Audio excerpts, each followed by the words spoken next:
We are not professional athletes. We are not brain surgeons. We're not rocket scientists, and we are not rock stars.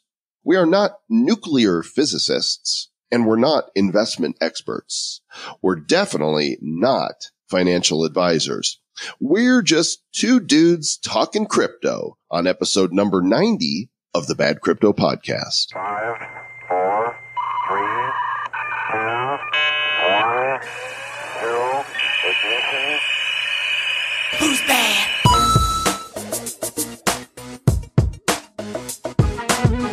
This is Chris J. Snook, Executive Chairman at the World Tokenomic Forum, and you are listening to the Bad Crypto Podcast by Joel Comm and Travis Wright. I'm a huge fan, boys. Stay bad. And welcome to the Bad Crypto Podcast. We are the two dudes. I'm Joel Comm. He's Travis Wright. Hello, dude Travis. I'm dude number two. Dude. You dude, the number I'm two? The dude who does number two. Duty. We are Duty. 13-year-olds. You're 12. I'm 12. Sure, I told you I'm that. 13. I'm your elder. Respect your elder. Get off my lawn with your 12-year-oldness. That's why we're the crypto medians, because we are eternal teenagers and we are addicted to crypto. Might as well face it. Once you go bad, you're never sad. You're mostly glad. True. Unless the crypto dips, and then you're pissed.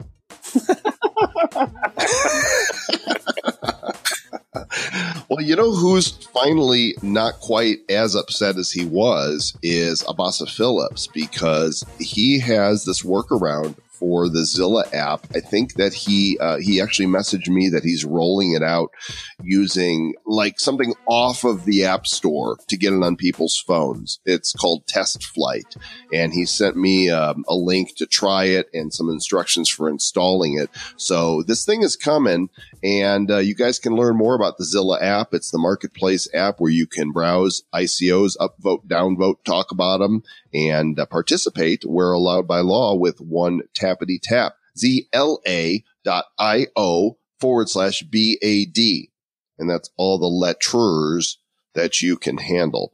And also shout outs to our other sponsor, the folks at Staff Virtual, staffvirtual.com. We're glad to have them here, aren't we, Travis? Yeah, they are solid. You know, it's one of the biggest problems that I found within the crypto space is that it lacks customer support. I mean, have you ever tried to get somebody over on Coinbase to answer one of your freaking emails, or somebody on Bittrex or any of those sites? And so that's one of the biggest problems is customer support issues. So if you're a company in the crypto space, the solution is outsourcing, because you're scaling so quickly. You have to be able to ramp up. Staff Virtual has applied its years of expertise in customer support, and they've applied that to the crypto space. So they've been very helpful with a lot of companies now so far in crypto and their pre-sales, brand awareness, and customer support.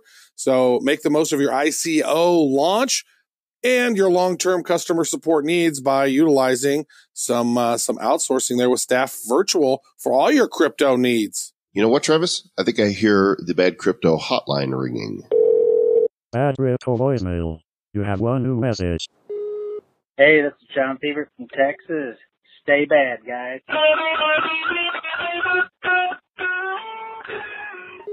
Hey, Travis. Hey, Joel. This is Ryan in Florida. Hey, I had a question for you. I want to try to understand the difference between an actual transaction and a mined block. If I move Bitcoin from wallet to wallet, and there's a transfer fee, but there doesn't necessarily need to be new Bitcoin created. How does that work versus a new block being mined and releasing new coins? That's a little confusing. Anyways, thanks for your help. I know you Google it, so I don't have to. Stay bad. It's true, Ryan. We do Google things, so you don't have to. And that way you can stay bad. Because, why Google? Google is evil anyway. I use DuckDuckGo quite a little bit. And DuckDuckGo is pretty cool because there's actually a really awesome article that maybe I'll pull up in here, like why you should use DuckDuckGo. I tweeted it out the other day because they don't track you at all. And if you want to use any of the search engines, you can actually use those within DuckDuckGo. I was going to actually say, you can just be I was going to say a joke. DuckDuckGo. Yeah. Hold on. Yeah. I was going to say a joke and then I forgot the joke and went off on the DuckDuckGo thing. And then you were cutting me off with the DuckDuckGo joke on top of my not saying I was going to say a joke while you joked. We're joking on top of joking. That was jokeception. And none of that was good. It was bad, but that's why people are here because it's bad. So let's answer Ryan's question then. Yeah. So anytime you are transferring from one wallet to another wallet, there's a fee. And there's not any new Bitcoin transferred, but let's say I have that wallet that you're transferring it to and you're transferring it to me. There is a transfer fee because that's a transaction that's going on the blockchain, right? So that's pretty much it. It's not that it's creating new coins or releasing new coins. These coins already exist. If I have some Bitcoin and I need to send it to Joel, that coin already exists. Right. But the miner gets the fee is still, the miners are still pulling Bitcoin out for just their mining when that transaction takes place. They don't know the difference between a buy and sell on the blockchain and a transfer. It's just a transaction on the blockchain. You don't know the difference, Mr. Joel Com. I don't. That's why I'm now, hold on a second, though. Now, let's say, for example, Ryan, you're in Coinbase and you were to transfer from your Bitcoin wallet to your Bitcoin vault or from one of your Bitcoin wallets to another Bitcoin wallet. So I have two Bitcoin wallets inside. Actually, I guess three. I have my regular Bitcoin wallet. Then I have my one that I use that I have my Shift card attached to. So if any crypto's in there, I can spin it with my card. And then I have a Bitcoin vault, but I don't have any in that Bitcoin vault. Now, if I was transferring from one of those to another one of those, then there would be no transaction fees and it happens instantaneously because that's internal inside of Coinbase. But if you're sending it, like say, for example, you're sending some Ethereum from one address from Coinbase over to your My Ether wallet, it's a wallet to a wallet. Yeah, there's a fee there because that's a transaction and that transaction has to go into a block. That transaction has to be verified and miners got to get paid. Yeah, the blockchain doesn't know which wallets are yours, right? If I'm sending it from mine to Travis or mine to another one of mine, the blockchain don't know. Mine. So there you go.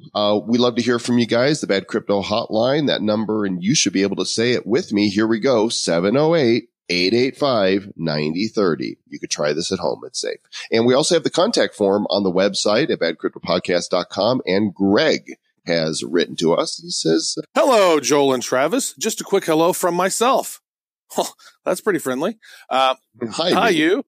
I was introduced to your podcast and I'm a fan. I lived in Kansas City from college until 2017 and then relocated in Brazil for his job. I found out about Buildcoin from you guys, and that's happening here in Sao Paulo. Brazil is a massive country, but the interest in crypto is increasing every day. The potential to fight corruption is the major opportunity here, I think. A friend of mine is working on a project, conception only right now, for using it to work with carbon credits. It's an exciting space to be in right now. Just wanted to say hello from really down south and to stay bad. Thank you so much for the comment, Greg. And I live in Kansas City, so I'm sorry that you moved, but I'm glad you're having a great time down there in Brazil. Yeah, but he escaped. He did escape. I can't seem to get out of here. He got out of there.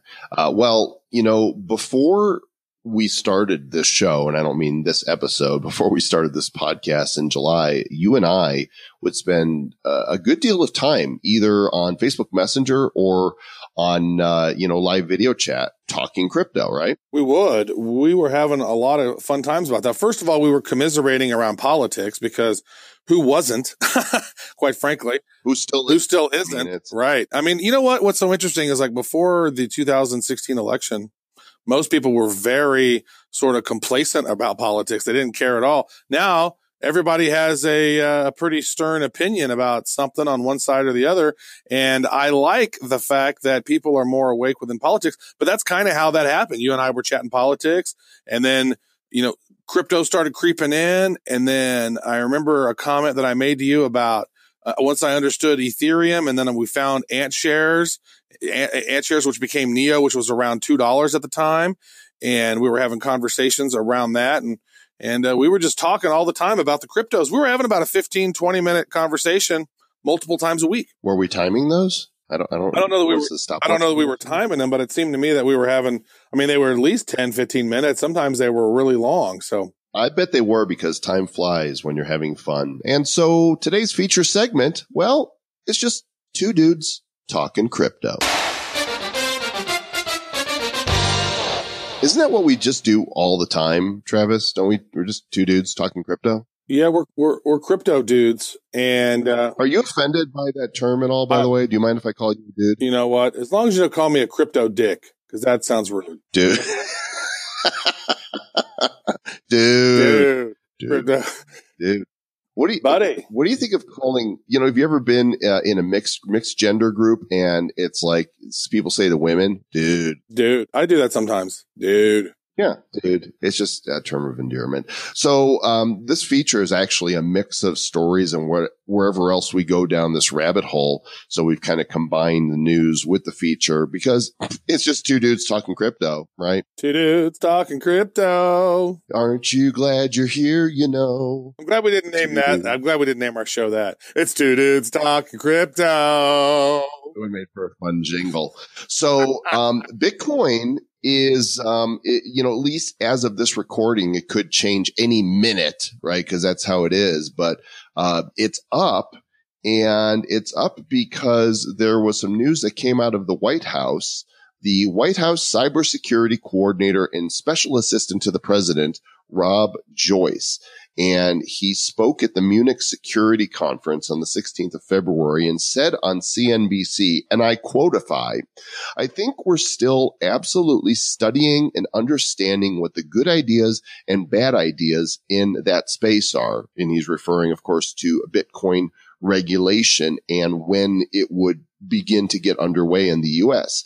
And he continued by saying, "I don't think it's close." That's good news. It is. It's definitely promising. And he said that there's benefits to the Bitcoin concept, digital cash, digital currencies. But at the same time, if you look at the way Bitcoin works, after there's a criminal act that takes place, you can't rewind the clock and take back the currency. So, and he mentions this about credit cards. So if you have a problem with a credit card, you can go to the credit card company and they can undo that and that you can actually get your money back. You cannot do that with Bitcoin. And he says that's a problem. I say that's a feature. Well, in this article that we're looking at on SlashGear, it points out that he's not quite correct because Bitcoin transactions are tracked. They're on the blockchain. They're not really anonymous. It's out there and everybody can see it. What he means is you can call your credit card company and they'll undo the purchase. But in order to undo a Bitcoin transaction, the person you have to go to them and they have to actively send you the money back, which from a reputable, merchant, that would happen. Mm-hmm.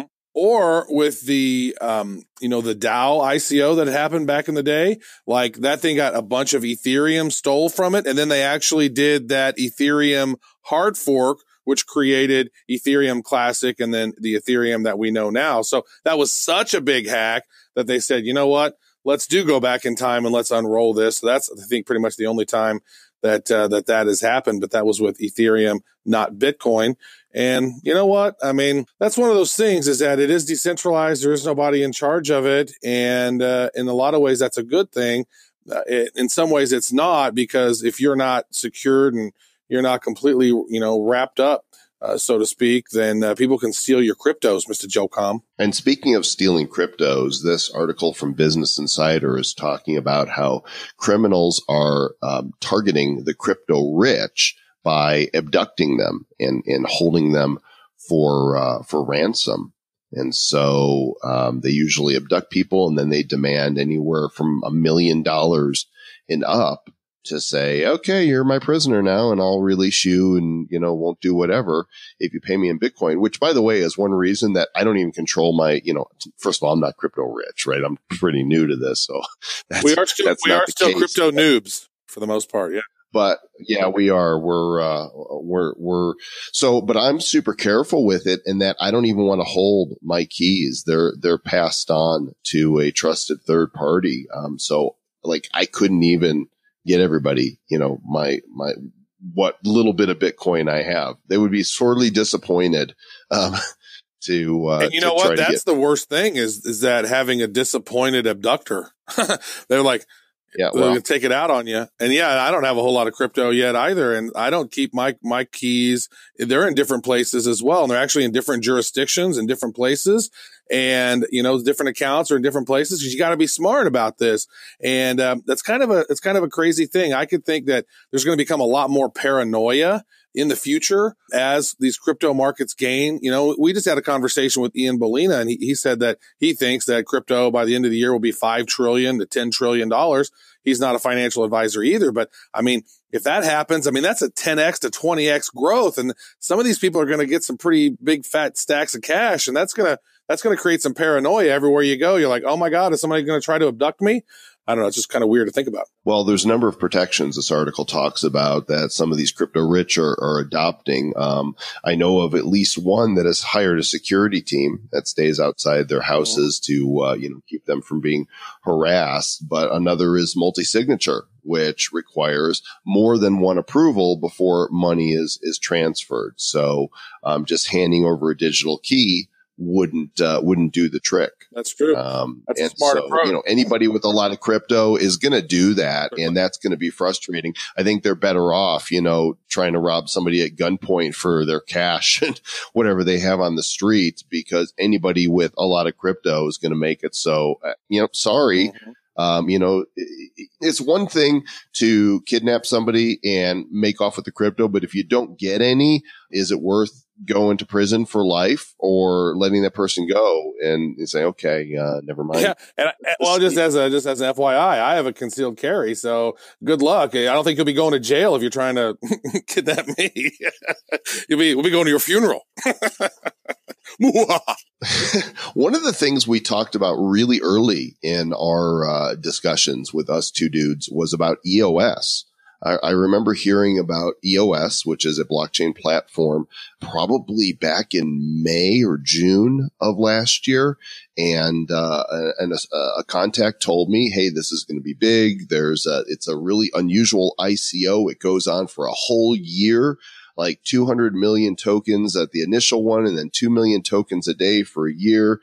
And he said, this is going to be big. And I thought, a year long, the prices are going to go way down. And I remember, and I've talked about this before, when EOS went down to like 55 cents. And I thought, wow, could it keep going lower? Of course, it's hovering around $9 to $10 as of right now. And I'm thinking, man, I could have cleaned up at 50 cents. 20x. And the ICO still goes on. Yeah.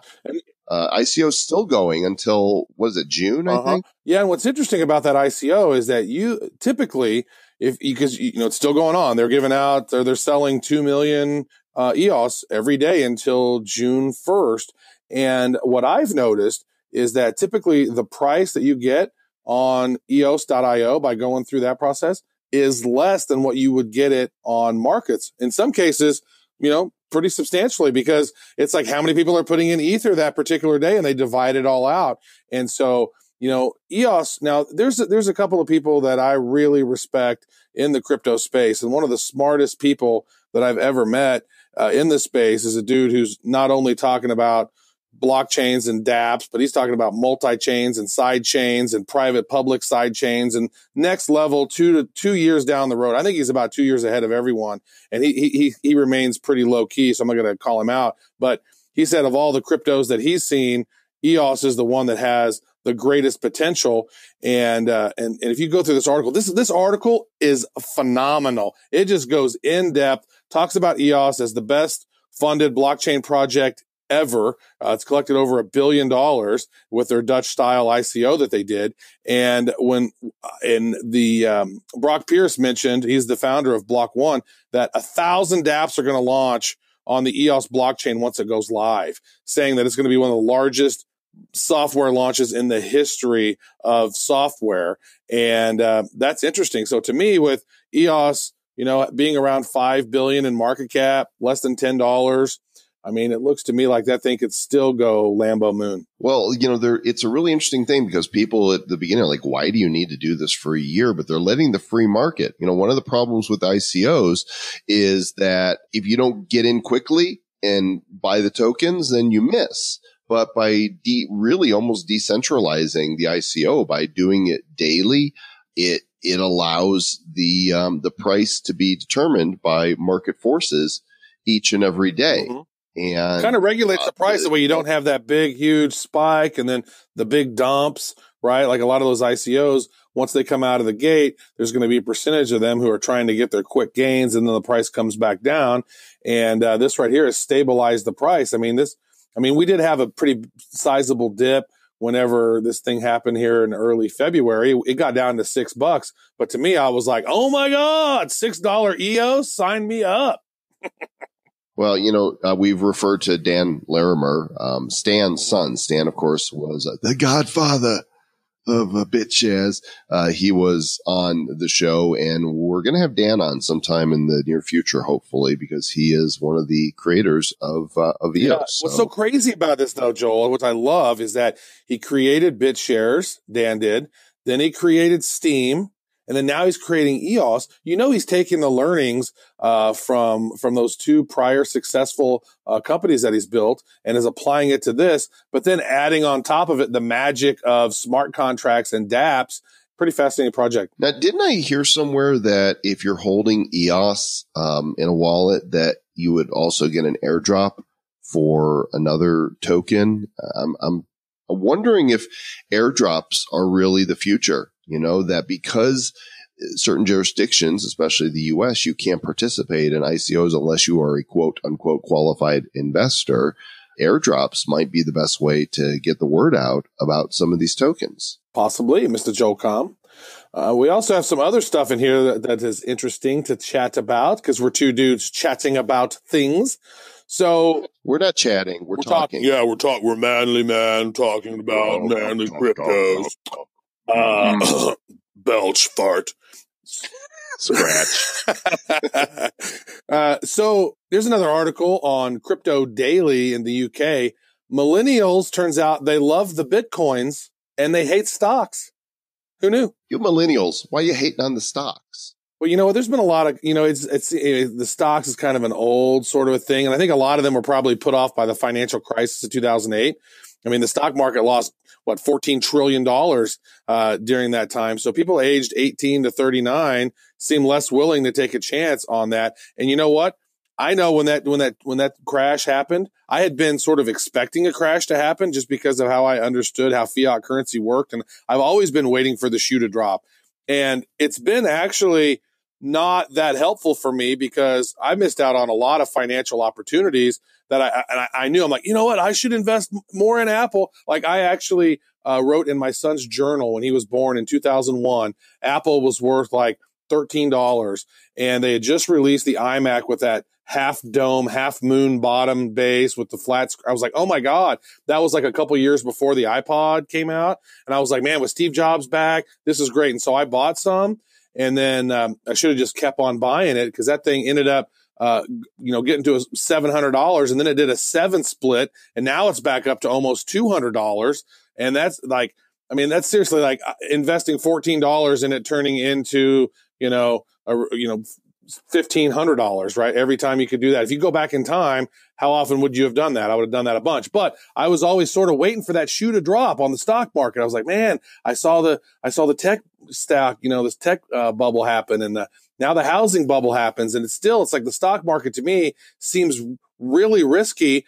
Whereas the crypto market doesn't seem that risky to me. I don't know. I guess I'm a millennial at heart, Mr. Joel Com. Perhaps you are. By the way, the phrase "waiting for the other shoe to drop" was born in New York City. Did you know that? I did not know that. So what happened to the first shoe? Well, here's the story. It was born from noisy New York City neighbors. And here's a quote I found on this website. A common experience of tenement living and other similar style housing in New York City during the manufacturing boom of the late 19th and early 20th century. Apartments were built similar in design with one's bedroom under another's. Thus, it was normal to hear a neighbor removing shoes and hearing them hit the floor above. As one shoe made a sound hitting the floor, the expectation for the other shoe to make a similar sound was created. And that's waiting for the other shoe to drop. Little bit of non-crypto trivia for you. But you know what? This is exactly what it's like when Joel and Travis are having two dudes talking conversations. I kind of feel like I need to drop this link into the show notes because you never know what you're going to get. You might want to drop the other link in there too. Which one? Never mind. Oh, I see what you did there. Speaking of other shoes dropping, I'm actually going to forward to this story I see here in our notes because the other shoe has dropped on JP Morgan Chase. Jamie Dimon's shoes are dropping all over the place. I mean, first the dude says that cryptocurrency is a fraud and causes havoc, really. I mean, he kind of, some days he made the market move, usually down. And now JP Morgan Chase has released a Bitcoin Bible for investors. And this little flip-flop has happened in less than 5 months' time. Yeah, now it's really interesting to pay attention to, they call it a fraud. It's a good way to launder money. And, and then JP Morgan Chase gets busted for being a fraud. Like, that's what was like so funny, the irony of it. And, so they had some challenges of their own, or they were laundering money or something. There was some crazy stuff going down. And now they said, oh, blockchain is real. And oh, by the way, here's the Bitcoin Bible for all your investors out there. And it's a 71-page document that was released. I guess it was released yesterday or last week. I've not read the full document. I've scanned through it, but pretty interesting to pay attention to that. And over the past week, though, crypto has had some pretty nice growth. It was like 400 million last week. Now it's over 500 million again, Mr. Jolcom. Billion. It's hard to say. Billion. Well, apparently this PDF was only available through the JP Morgan investor portal. But, as the internet would have it, somebody downloaded it and it's been uploaded to bitcoinhungary.hu as a PDF. And we will link to it in the show notes. Not sure, if it's going to last there or not, but it does have the full PDF. And if anybody wants to go through this and read what the JP Morgan folks have to say about it, it looks to be really comprehensive and well put together. Yep, 71 pages. That's it. And thank you to Tateo Jager, who was the one who uploaded it. we love those Hungarians, so thanks for that. Here's another piece of information that has happened just this last week. There's been a Litecoin fork. We referenced that Charlie Lee said it's a scam, Litecoin Cash. And they're changing the hash mechanism, I guess, on it. It's supposed to be even faster than Litecoin. Don't know if that's accurate or not and can't say whether or not it's a scam. But apparently anybody who was holding Litecoin in a wallet, not necessarily on an exchange, at the time of the block where the fork happened, was to receive 10 Litecoin Cash. And that, my friend, has driven the Litecoin price. As of now, we're actually recording just a few days before this episode will air. Litecoin is at $251, and the fork has occurred. Mm-hmm. So, what's interesting about that is that for me, I have my Litecoin in a vault on Coinbase. So I don't even know if I'm going to be able to get any of that because I didn't have it I did not move. I don't have a whole lot of Litecoin, but I just had that in the vault there. And I guess I could have moved it over to a different one, but I don't know how I will actually claim that because we know how long it took Bitcoin Cash, Bcash to get on Coinbase and that whole deal. So right. Who knows? Well, the official website for it is Litecoin ca.sh. So Litecoin Cash with a period in between the CA and SH.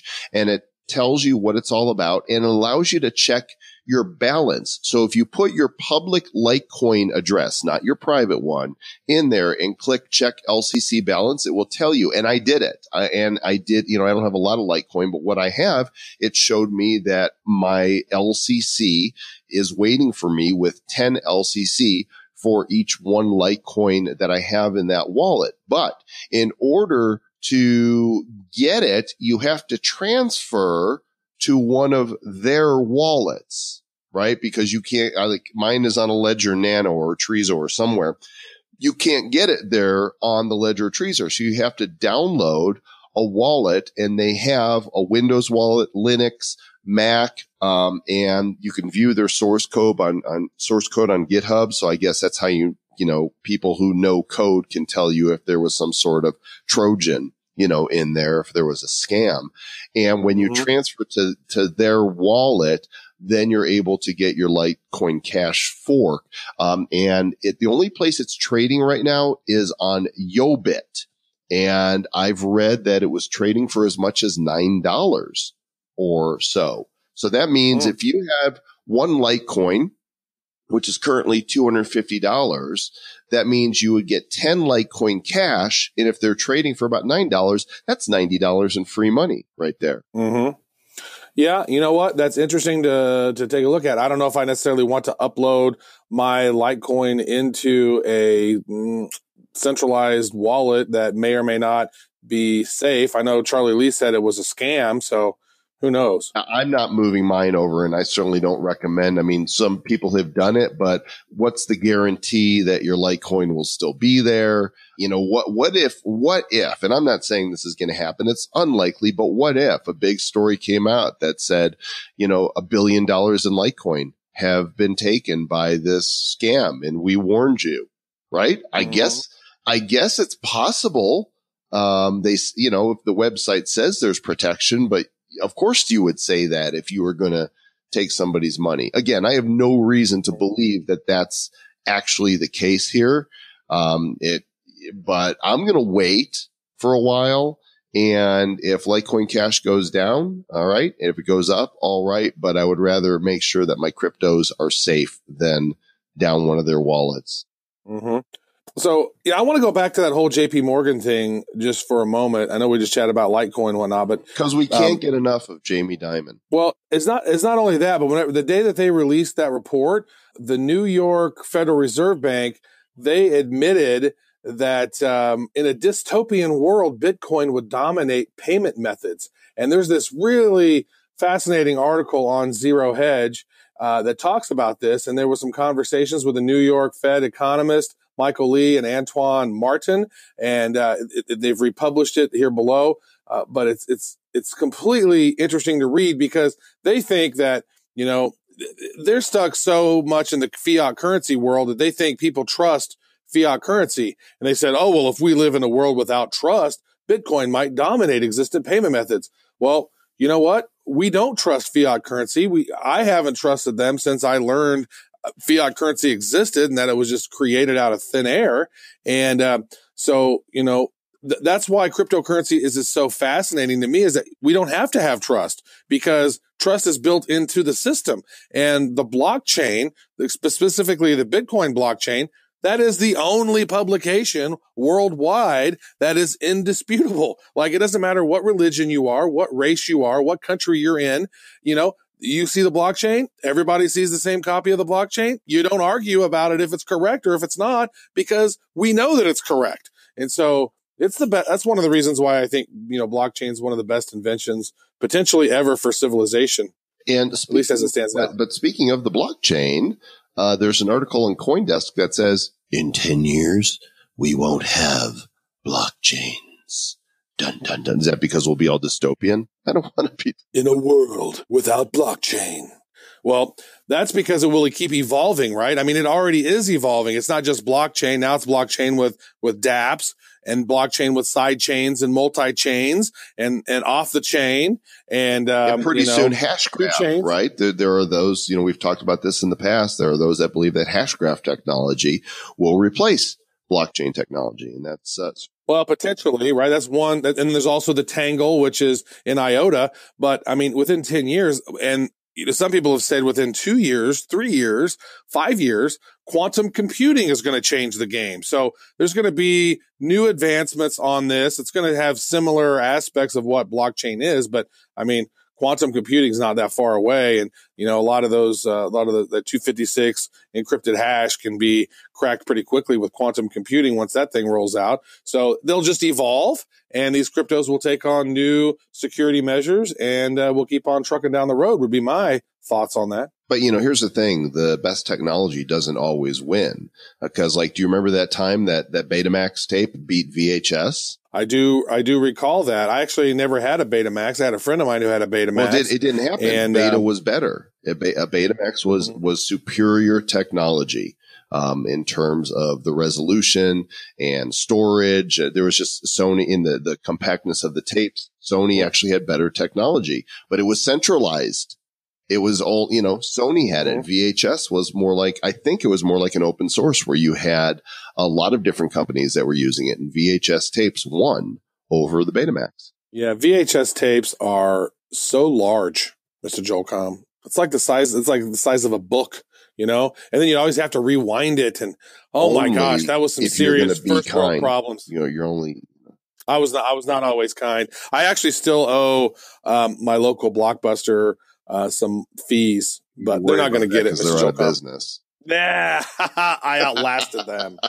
Well, we are just two dudes talking crypto. Play the end music now. Two dudes talking crypto. Thanks for joining us for our discussion today. Hope you enjoyed the show. Please do take a moment to let us know. Write us at badcryptopodcast@gmail.com or reach out to us any of the other multitudinous other ways that.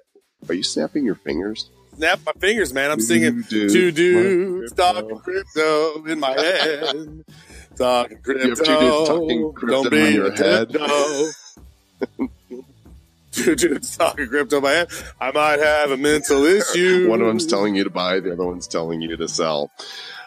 Well, tell us what you think and reach out to us, and please take a moment to review the Two Dudes Talking Crypto on iTunes or Stitcher or anywhere that you're hearing the show. Unfortunately, there's some places that you can't do it, like Spotify doesn't let you review. I don't think TuneIn lets you review, but if you can, do it. We appreciate it. Do it on Apple, because guess what? If you don't leave a review and say nice things about us, maybe there won't be any more Two Dudes Talking Crypto. How'd you like them apples? And then you won't be able to stay bad.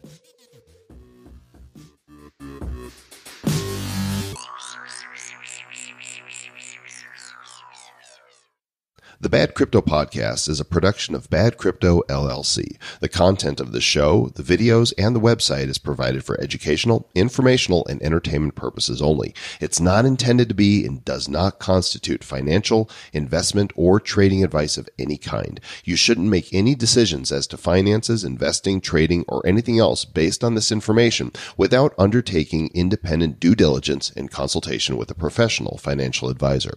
Please understand that the trading of Bitcoins and alternative cryptocurrencies have potential risks involved. Anyone wishing to invest in any of the currencies or tokens mentioned on this podcast should first seek their own independent professional financial advisor. Oh, somehow I got muted. All right. I did that whole teaser being muted. Okay, here we go. And welcome to the Bad Crypto Podcast. We are the Two Dudes. I'm Joel Comm. He's Travis Wright. Hello, dude Travis. Okay, now you're muted. Nice. Who's bad?